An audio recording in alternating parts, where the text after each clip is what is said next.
င်္ဂလာပါဗျ The Analyst Perspective Page ကနေပြန်လည်ကြိုဆိုလိုက်ပါတယ်ကျွန်တော်တို့100 Days of Learning Sequel ရဲ့ Day 32မှာ LeetCode ရဲ့ Sequel Problem 50တွေက10ပုံမြောက် question ကိုဖြေကြပါမယ်ဒီပုံစံကနည်းနည်းလေးတော့စဉ်းစားစရာနည်းနည်းများတယ်ဒီတော့ကျွန်တော်တို့မေးခွန်းကိုအရင်ဖတ်ပြီးတော့ပေးထားတဲ့ table တွေဘယ်လိုသဘောရှိလဲဆိုတာလေးနည်းနည်းနားလည်အောင်ရင်ကြည့်ကြမယ်ဗျာအဲ့တော့မေးခွန်းမှာကကျွန်တော်တို့စီမှာရှိတဲ့ table နှစ်ခုတည်းကနေတဲ့ ID of user ID တွေကိုရှာပေးရမယ်ဘယ်လို user ID တွေလဲဆိုတော့ visit တော့လာတယ်လာတော့ကြည့်သွားတယ်ဒါပေမဲ့ transaction လုပ်မသွားဘူးဘာမှဝယ်မသွားဘူးဆိုတော့ user တွေရဲ့ ID တွေနဲ့သူတို့အဲ့လိုမျိုးဝယ်မသွားတာဘယ်နှခါလောက်ဖြစ်နေတယ်လဲဆိုတာထုတ်ပေးပါလို့ပြောတာဒီတော့ကျွန်တော်တို့ရဲ့ table မှာဘာတွေရှိနေလဲဆိုတာအရင်ကြည့်ကြရအောင်ကျွန်တော်တို့ရဲ့ table မှာ visit ဆိုတဲ့ table ရှိတယ်အဲ့ဒီ visit ဆိုတဲ့ table ထဲမှာက visit ID နဲ့ customer ID ပဲရှိတယ်ဒါပြီးရင် transaction ဆိုတဲ့ table ရှိတယ် transaction ဆိုတဲ့ table ထဲမှာကျတော့ transaction ID visit ID နဲ့ transaction ပမာဏရှိတယ်ဆိုတော့ဒီ table တွေကိုဒီ data အတိုင်းပဲကြည့်နေရင်နည်းနည်းနားမလည်တာဖြစ်နိုင်တယ်ဒါကြောင့်ကျွန်တော်နမူနာလေးပြောပြရရင်ဥပမာကျွန်တော်တို့ကကန်တော်ကြီးတဲ့ကိုအလဲသွားတယ်ပဲထားကန်တော်ကြီးသွားရင်ရင်ဘတ်မှာစတစ်ကာလေးတွေကတ်ရတယ်လीနော်ဆိုတော့သူတို့ရောင်းတဲ့အဝင်ကြီးစတစ်ကာလေးဒီဝင်ကြီးစတစ်ကာတွေကတစ်ခုနဲ့တစ်ခုမှာနံပါတ်တွေရှိနေတယ်လို့ပဲသဘောထားလိုက်တစ်ခါလာရင်နံပါတ်1နဲ့ပေးမယ်နောက်တစ်ယောက်လာရင်နံပါတ်2နဲ့ပေးမယ်ဒီလိုမျိုးပေးတဲ့အခါဒီ customer 23ကထိတ်ဆုံးကဝင်သွားတယ်နံပါတ်1ဆိုတဲ့စတစ်ကာရသွားတယ် customer 9ကလည်းနံပါတ်2ဆိုတာရသွားတယ်အဲဒီလိုပဲသွားရင်းနဲ့54ဆိုတဲ့ customer ကကြတော့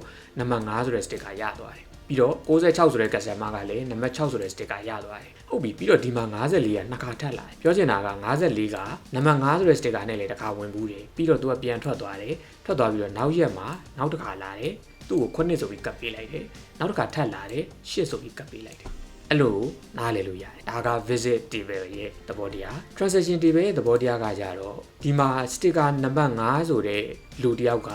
တစ်ခါဝယ်ရင်သူက transaction တစ်ခုတက်တယ်တစ်ခါနံပါတ်5က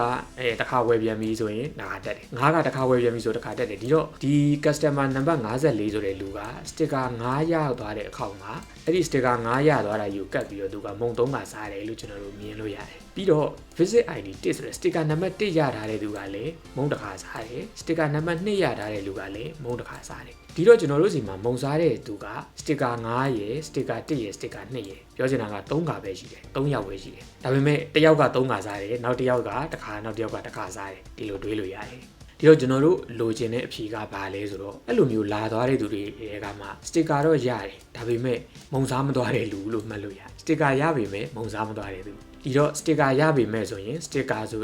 ရတဲ့ visit table ထဲမှာတော့နံပါတ်ရှိနေမယ်ဒါပေမဲ့မုံစားမသွားတဲ့သူဆိုတော့မုံစားတဲ့ transaction table ထဲမှာတော့နံပါတ်ရှိမနေဘူးဆိုတာကိုအရင်ရှာရမယ်အဲ့ဒါပြီးရင်အဲ့လိုမျိုးနံပါတ်ရှိမနေတာဘယ်နှခါရှိလဲဆိုတာကိုပါကောင်းလုပ်ပေးရမယ်ဆိုတော့ဒါလေးကိုစမ်းပြီးတွေ့ကြည့်လိုက်ရအောင်ဆိုတော့အရင်ဆုံးကျွန်တော်တို့ဘယ်နှကြိမ်မုံစားလဲမစားလဲဆိုတာကိုခဏထား sticker တော့ရပေမဲ့မုံစားမသွားကြသူများဆိုတဲ့သဘောတရားကိုအရင်တွေ့ကြမယ်ဒီတော့အရင်ဆုံး select လုပ်ပါမယ် from ကနေလဲဆိုတော့visit ဆိုတဲ့ table ကိုကျွန်တော်တို့ကနာမည်ပြောင်းနေနဲ့ v လို့ပေးခဲ့လို့ရတယ်ပြီးတော့ join မယ်လာ join မယ်ဘယ်သူကလာ join မလဲဆိုတော့ transaction ကိုလာ join မယ်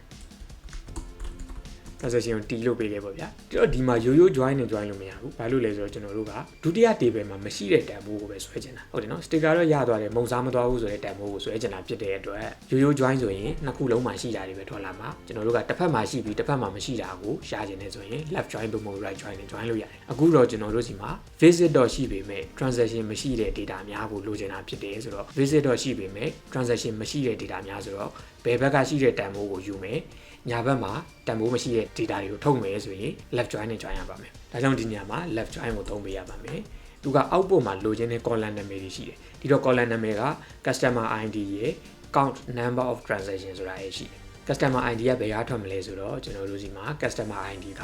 visit table ကထွက်မယ် visit table ကို v ဆိုပြီးနာမည်ပေးခဲ့တာကြောင့် v.customer ID ဆိုပြီးထုတ်လို့ရမယ်နောက်တစ်ခုကကြတော့ count လုပ်တာကိုခဏထားလိုက်အောင်ကျွန်တော်တို့ဒီ v.customer ID နဲ့ပဲအရင်ဆက်ပြီးတော့တွက်ကြည့်ကြမယ်ဒီ table နှစ်ခုကိုဘယ်မှာသွား join မလဲဆိုတော့ on v. v က visit ID နဲ့ t က visit ID နဲ့ညီတဲ့အချိန်မှာ join လို့ရမယ် v.visit ID equals to t.visit ID ဆိုပြီးတော့တွက်လာမယ်ဒါကဘာရသွားတာလဲဆိုရင် visit လုပ်တယ် transaction ထဲမှာရှိမရှိ visit လုပ်သမျှလူတွေကိုပဲထုတ်ထားတာ visit လုပ်ပြီး transaction ထဲမှာမရှိတဲ့သူတွေကိုပဲလိုချင်တာဆိုရင် filter တစ်ခုခံပေးရမယ်အဲ့ဒီ filter က where ကျွန်တော်တို့က left join ပြီးတော့ဘယ်ဘက်မှာ data ရှိတယ်ညာဘက်မှာသွားတိုက်လို့မရဘူး data မရှိဘူးဆိုရင်ဘာနဲ့ထွက်လေးရှိလဲဆိုတော့နားနဲ့ထွက်လေးရှိတယ်ဒါကြောင့်မလို့ဘယ်ဘက်မှာတော့ data ရှိပြီးညာဘက်မှာ data မရှိတဲ့ ID များကိုပေးပါဆိုရင် where ညာဘက်က table ရဲ့ d.visit id က is နားဖြစ်နေတော့ data များကိုပေးပါဆိုပြီးတော့ filter ခံလိုက်လို့ရတယ်ဒီအဆင့်ထိရောက်လာပြီဆိုရင်ဘာရပြီလဲဆိုတော့ sticker တော့ရပြီမုံစားမသွားတဲ့ customer ရဲ့စည်ရင်းရပြီဒါပေမဲ့အဲ့လိုမုံစားမသွားတာဘယ်နှခါလဲဆိုတာကိုဆက်ပြီးတွက်ချင်သေးတယ်ဒါကြောင့်မလို့ဘယ်နှခါလဲဆိုတာကိုတွက်ချင်တဲ့အတွက် count လုပ်ပေးရမှာဖြစ်တယ်ဘာကို count လုပ်ပေးရမှာလဲဆိုတော့ visit id တွေကို count လုပ်ပေးရမှာမုံစားမသွားတဲ့အချိန်ကြီးလာတော့လဲသွားပြီမုံစားမသွားတဲ့အချိန်ကြီးဒီတော့လာတော့လဲသွားတဲ့အချိန်ကြီးကိုမှတ်ထားတဲ့ visit id ကို count ပေးရမယ်ဒီတော့ v.visit id ကို count လုပ်ပါမယ်count လုပ်ပြီးရင်သူ့ကို column နာမည်ပြောင်းပေးရအောင်မယ်အဖြေမှာလိုချင်တဲ့ column နာမည်ကိုပုတ်စာထဲမှာပေးထားပြီးသားဖြစ်ပါတယ်ဒါကြောင့်မလို့ဒီနေရာမှာ s ဆိုပြီးတော့ count number of